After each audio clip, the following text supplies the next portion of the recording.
राम मंदिर चढ़ावा चोरी की जांच के बीच अब ट्रस्ट के कोषाध्यक्ष गोविंद देवगिरी मीडिया के सामने आए। उन्होंने कहा कि चंपत राय की लापरवाही से ये घटना हुई। उन्होंने खुद ही इस्तीफा दिया, उन पर कोई दबाव नहीं था। गोविंद देवगिरी ने महज 3 करोड़ की चोरी का भी दावा किया है और इस पर अब सियासत लगातार गरमाती जा रही है। राम मंदिर चढ़ावा चोरी की जांच जारी है। एसआईटी आरोपियों को रिमांड पर लेकर पूरे रैकेट की जड़ों तक पहुंचने की कोशिश कर रही है। इस बीच श्री राम जन्मभूमि तीर्थ क्षेत्र ट्रस्ट के कोषाध्यक्ष गोविंद देवगिरी मीडिया के सामने आए और चंपत राय समेत कई मुद्दों पर अपनी बात रखी। राम मंदिर में चढ़ावा चोरी के खुलासे के बाद से ही महासचिव रहे चंपत राय विवादों में हैं। चंपत राय अपने पद से इस्तीफा दे चुके हैं। पुणे में प्रेस कॉन्फ्रेंस के दौरान गोविंद देवगिरी ने चंपत राय के इस्तीफे को लेकर स्थिति साफ की। उन्होंने कहा कि चंपत राय ने किसी दबाव में इस्तीफा नहीं दिया, न ही उन्हें बलि का बकरा बनाया गया। उन्हें गलती का एहसास हुआ, इसलिए इस्तीफा दिया। न्यासाच्या संविधानामध्ये घटनेमध्ये अशा प्रकारची तरतूद आहे की राजीनामा दिल्यानंतर तो मान्य करण्याची आवश्यकता नसते, तो दिला म्हणजे तो आपोआप स्वीकारला गेला असं होतं। खापर त्यांच्यावरती फोडलं गेलं असं पण नाही म्हणता येणार, कारण त्यांचा हलगर्जीपणा या सगळ्या गोष्टीला पुष्कळसा कारणीभूत आहे आणि हे त्यांच्या पण लक्षात आलं आणि म्हणून त्यांनी स्वेच्छेनं दिलेला आहे, तो कुठल्याही दडपणाखाली दिलेला नहीं। इतना ही नहीं, गोविंद देव ने राम मंदिर में निगरानी व्यवस्था में चूक की बात तो स्वीकार की, लेकिन व्यक्तिगत रूप से खुद को दोषी नहीं माना और इस्तीफे से इनकार किया। उन्होंने खुद को छत्रपति शिवाजी महाराज का अनुयायी बताया और कहा कि वो भागने वालों में से नहीं है। इसलिए याद किया कि कल पूरे देश के मीडिया में कोषाध्यक्ष ने भी इस्तीफा देने का मन बनाया है, ऐसी वार्ता आने लगी। इसके कारण अनेक लोग आहत भी हुए, मुझे मैसेज और फोन भी आने लगे।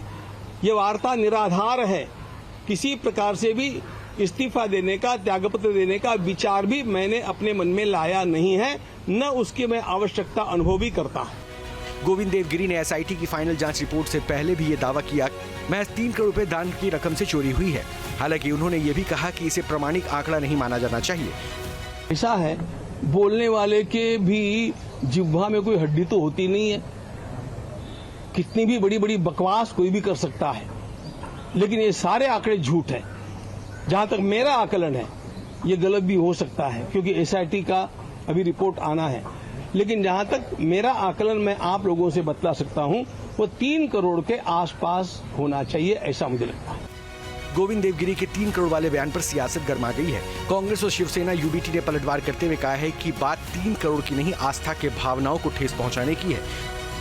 देखिए, ये सवाल पैसों का नहीं है। इन लोगों की भावनाओं के साथ जो खिलवाड़ हुई है, लोगों ने बहुत आस्था से, सभी ने जितना जिनका कैपेसिटी है उनसे पैसे दिए थे, सोना दिया था, चांदी दी थी, तो वो 3 करोड़ की हो, 30 करोड़ की हो, 3000 करोड़ की हो, चोरी होना ही मंजूर नहीं हमें, क्योंकि ये खिलवाड़ है हमारे लोगों के साथ। ये कह देना कि सिर्फ 3 करोड़ का है, 3 करोड़ का भी क्यों है? सवाल ये है, अमाउंट की बात नहीं है। ये जो मन में एक कपट है, छल कपट हुआ है, उसके ऊपर सबको आहत पहुंची है। वो ठेस जो पहुंची है, उसकी भरपाई कौन करेगा? वहीं राम मंदिर चढ़ावा चोरी में घिरे चंपत राय के खिलाफ राम जन्मभूमि थाना प्रार्थना पत्र देकर एफआईआर दर्ज करने की मांग की गई है। राम जानकी मंदिर के महंत संत दास ने ये चंपत राय के पुराने बयान को लेकर मांग की है। देखिए, जो चंपत राय हैं, वो रामद्रोही चंपत राय ने वो कहते हैं कि हम जो है राम अपने भाई के नहीं हुए तो हम लोगों के क्या होंगे, और हमको राम राज्य नहीं चाहिए। इस संबंध में उन्होंने एक बाइट दिया है, उस बाइट की कापी हमने और यहाँ जो है यहाँ इंचार्ज साहब को, थाना इंचार्ज साहब को दिया है और अपने जो प्रार्थना पत्र दिया है एफआईआर दर्ज करने के लिए। बहरहाल एसआईटी अपना कार्य कर रही है। जांच के बाद ये साफ होगा कि चढ़ावा चोरी में लापरवाही कैसे हुई, कौन कौन इसके लिए जिम्मेदार है, जांच की आज कहां तक पहुंचती है। Team news nation.